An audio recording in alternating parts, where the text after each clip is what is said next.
To where credit is due. All right. Good morning, afternoon, good evening, depending on when and where you are watching this Facebook Live. This is the voice and the face of Dr. Tolu Olabintan, CEO and co-founder of Livingspring Family Medical Center here in the awesome city of Mansfield, Texas, where we believe in helping our patients live long and well because we believe the quality of life is just as important as the quantity of life. I have to tell you, I'm really excited about today's live. I have the one and the only Dami Ogunsaya. She's a client of mine and she's agreed to come on here and talk with me about tips to thriving as a woman with many hats. Ms. Dami, thank you so much for coming. How are you Thank you doing for having today? me. I am doing great. Thank you. Awesome, awesome, awesome. So I'm going to give a little bit of an intro as to who you are, and then I'll go ahead and ask the questions. For those of you who are watching, please, if you're watching live, hashtag live. If you're watching a replay, hashtag replay. And you know what? I have one more favor to ask. If you can drop, like, what is your number one aha moment you had doing this live at the end of the live? I'd appreciate it. It gives us feedback as to what you're getting from these Facebook lives. All right, so back to the introduction. Ms. Dami Ogunsaya she's an accountant. She's a blogger. I read her blogs. I love what she does. And she's a master negotiator. She's Nigerian American and she describes herself as an eternal optimist. I love it. With a passion to help women believe that nothing is unachievable with the help of God. This firm belief is from her upbringing because she's growing up. She and her siblings were encouraged by her mother to memorize Bible verses. And one of her favorites, yes, was and still is Philippians 4:13. I can do all things through Christ who strengthens me. And this inspired the launch of her blog, www.hitthat.com. Am I pronouncing that right? Yes, Hit yes. that. And it Mm-hmm. has become a resource for multiple women from all walks of life. She calls the beautiful city of Grand Prairie, Texas, not too far from here, Mansfield, her home, where she's an accounting manager by day and a wife and mom 24/7. When she doesn't have her head buried in a spreadsheet, you can find her involved in some form of organizing and planning. Ms. Ogunsoya, it is really, really nice having you, and I love what you do. Thank you again for coming. I know you were busy, so thank you for being here. Thank you for having me. I'm super excited about this life. Yay! All right. So my first question: why do you do what you do? And it's more. I know you're an accountant, and I don't want us to kind of hone in, but your blog. I love your blog. So Thank you. why do you do that? Why?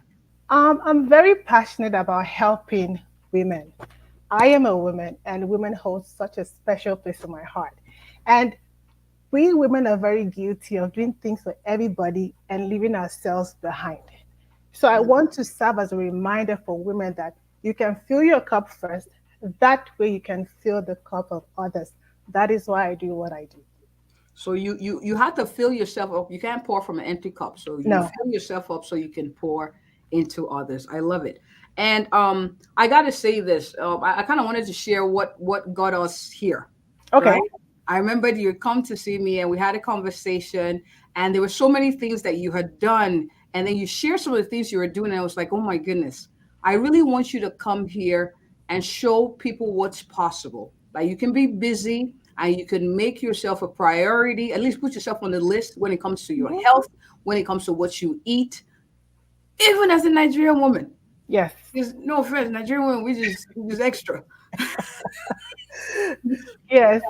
We're just a little extra. And I was so inspired by how far you've come and how you're using your journey also to inspire others. So that leads me to my next question. What got you started on your wellness journey? You know, one of the things you shared is like you had exercised, you've been exercising, you're eating better, you'd lost weight, you had more energy, and you're still doing the things: mom, wife, accountant, serving in church, blogging. So what got you started? What was it that got you started on? You know what? I got to make my health a priority. What got you started? It started back in 2017 after I had my first son. I was on a lunch day with my husband and he took a picture of us. And then he showed us the picture and I didn't like what I saw.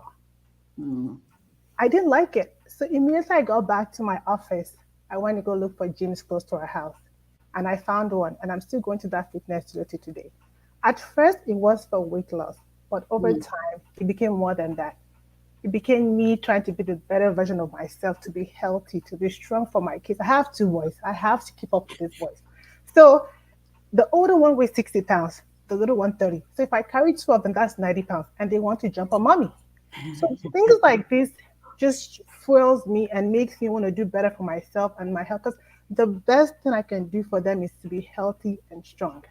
So that mm, was the story behind how I started on my fitness journey, my wellness journey. mm. So I like how you emphasize your why. For those of you who are watching, please don't tune off because sometimes it seems like, well, good for you. You must have everything, working. So that's why you can find time to do this. You had a why. One, initially it was you didn't like the way you looked, but then it was you wanted to feel better. You wanted to have more energy. You want to be around to enjoy the works of your hands. You want to enjoy the fruit of your labor. And it takes a healthy body to enjoy all the money you're saving, all the things you're working towards. And so your why were your kids and Yeah. you feeling better and also maintaining a healthy weight. And so you did that. Awesome. Awesome. So my next question is this. You're busy. How do you make time for healthy habits? Like where, you have people who say, I don't have time. Good for you. You may have help, you may have, but I don't have time. What would you say to that? How do you make time? The first thing I'll say is nobody has time. You have to make time. And like I always tell people, is that everything cannot be important. It might appear as though they are, but they are not important. Number one thing you have to do is make yourself a priority. Number two is have your non negotiable. For me, I have to work at least 4 to 5 times a week. Not all the time, but sometimes things can happen that I might not be able to make it, but I still try to get to my workout. One of the things that I do is I pack my gym bag on Tuesdays and Thursdays when I go to the office. That way, when I'm coming from work, I just go straight to the gym. I don't come home first. I go to the gym and then I come back home.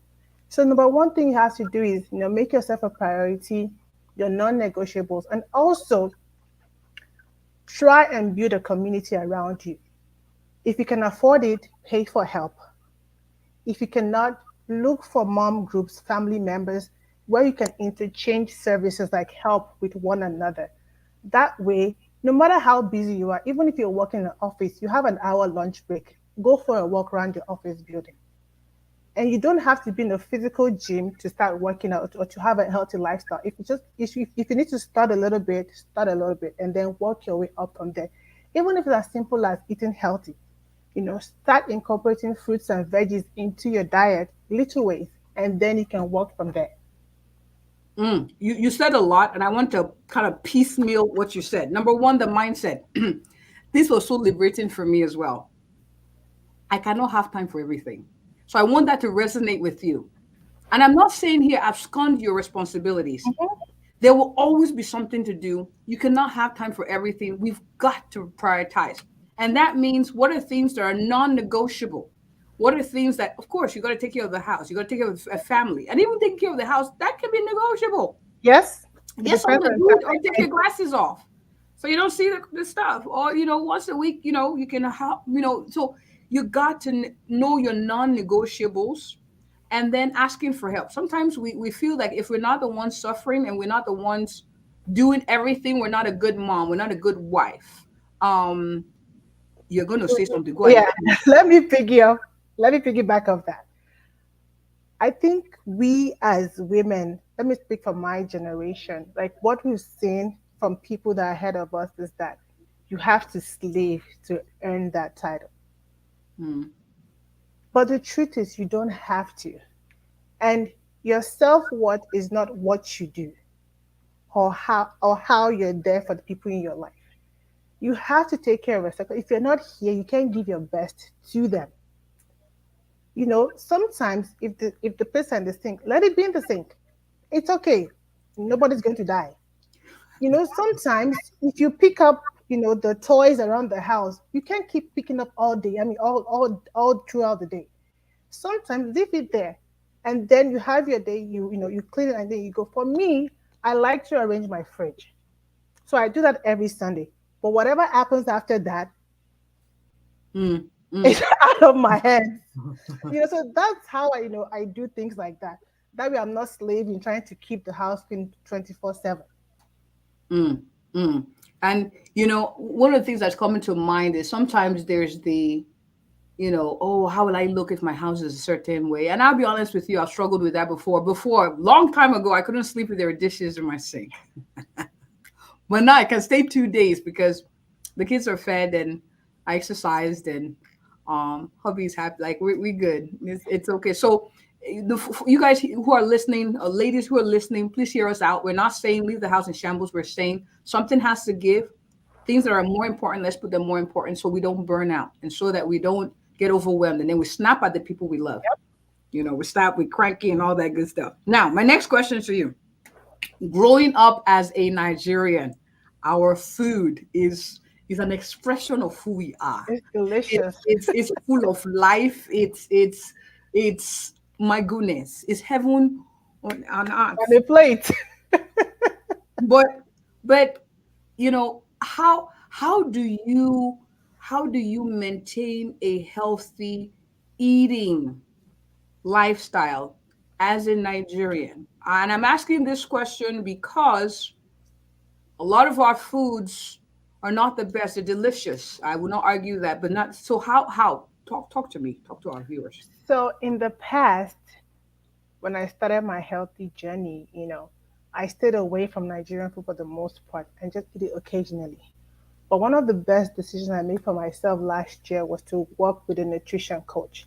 And the good thing is she's Nigerian, so she understands the struggle. So what she did was she taught me how to like cook our food healthier. And also she was able to help me like calculate my macros. That way I'm meeting my carbs, protein, fat, and I'm not going over on the fat because it's easy to just go, happy. And then the next day, like, oh, my pant is feeling a little snug. And one thing I would say is this that working with us really, really helped me. Now I eat everything, but of course I don't go overboard. And education is very important. That's one thing she teaches us, like she educates on the food, why this is this, why we cannot just cook with 10,000 gallons of oil and just keep on frying and all that. So that has really been the game changer for me working with a nutrition coach. Awesome. And the last time I saw you, you lost weight. You're looking great. Thank you. And one of the thing I would say to those who are watching is you're Nigerian, you're Indian, whatever culture you're from, find a community. So a support system, a nutritionist that understands your foods. I've had sometimes, patients who would say, they don't understand my food and they're not willing to kind of expound more on the different foods they're eating. So it's almost like the advice is falling on deaf ears. So finding a nutritionist that understands your food is a very important thing to do. Now, the next thing I was going to ask you is for this someone who is watching who is saying, so you're telling me that our foods are not the healthiest. We eat vegetables, right? Eforiro. We eat okra soup. Those are vegetables. In your conversation with a nutritionist, what has been the feedback about those kind of veggies? Um, the feedback has always been the veggies are good, is how we cook them and what we add to them.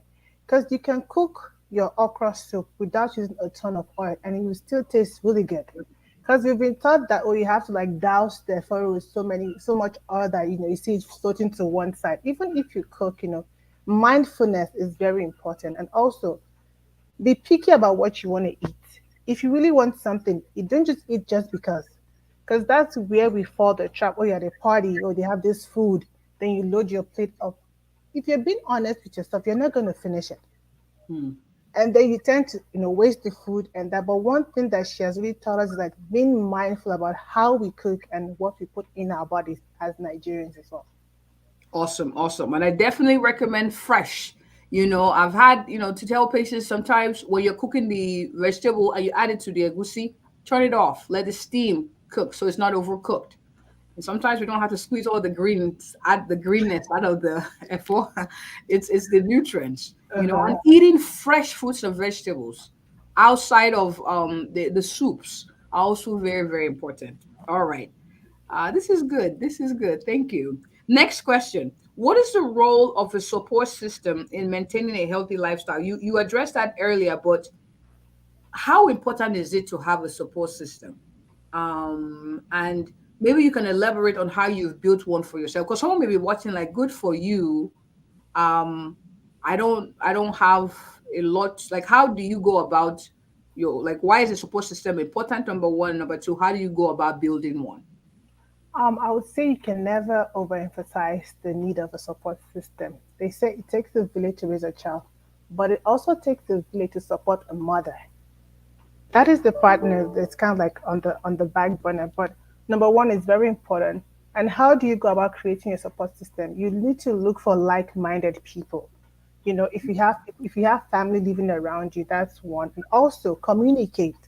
Ask for help. Don't just assume they know what you're going through. If you need help, ask for it. And if you live in a city where you're by yourself, you don't have family or friends, if you're part of a church community, go to that and also pray for the discernment of spirit, the Holy Spirit to direct you to the right people that should be in your life. That way it saves you from all the dramas. Because you might be going somewhere to get help and then something else happens. So that's how I would say try to build a support system. Awesome, awesome. And I would also encourage you to, even with your health journey, talk to your doctors about what the challenges are. The truth is, as physicians, we're supposed to partner with you, right? So, what are the issues? What are the hindrances? What are the difficulties to doing the things that you know that is good for your health? And how can we empower you or link you up to people who can be supportive of you? A nutritionist, a fitness coach, online free resources that can actually help you. I'm very thankful that I got to speak to you about the nutritionist, and she's going to be coming to speak with us next week, actually. And we'll be talking about practical ways to kind of adjust our foods to make it healthier for ourselves and still tasty. So it's very important. Support systems. Ask for what you need. Sometimes you have to build your own support systems over time. I can't tell you the importance of having, even if it's two families, two women come together, bring their kids. At least the kids can entertain each other. Of course, they bicker and stuff like that. But even just talking about, being a mom is in itself relaxing. So please don't isolate yourself. Church groups, like you mentioned, are a good resource as well. Now, this has been very, very good. I'm hoping those who are watching will share with another woman who could find or who could use this encouragement. Now, Dami, people are asking this blog she's talking about. What is it again? How can I connect? If people are wondering how they can connect with you, Dami, where can people find you? They can find me at www.hicdat.com, and that is HICDAT. And also on the website, I have a list of resources that can help women. So, like a doctor, a nutritionist, that way, it's like one stop you can find what you need to live a wholesome life. And I'm also on Instagram at HICDAT, and then on Facebook at How I Can Do All Things. Awesome. All right. Could you explain the hick that? I want you to explain it. Go ahead. Okay, that stands for How I Can Do All Things. That's the name of my blog. And it's stemmed from my favorite Bible verse, I can do all things through Christ that strengthens me. So everything that I do is through the strength that I get from Christ, and it's available to every woman that asks for it. And That's right. God gives very freely. That's right. That's right. Thank you so much for coming. Thank you Um, for having me. oh, my pleasure. And we'll do this. We'll do this again, maybe in a couple of months. So I put you on the spot. I've asked you. So you know, no I pressure. like that. No pressure. No pressure. Now, thank you all for watching. Those of you who are watching, I apologize. I don't know who's watching. I do see a few comments here, though. Toyosi, thank you so much for joining. I appreciate the feedback. Stekedi, thank you so much for joining. I appreciate the feedback as well. Of course, share this. Sharing is caring. And if you or anyone you know is looking for an awesome, a passionate, and a thorough family physician who will have conversations to help you live long and well, I am she. Have a good one, everyone. Thank you so much, Dami. Thank God Thank bless you. you. Thank you. Okay, Bye. bye.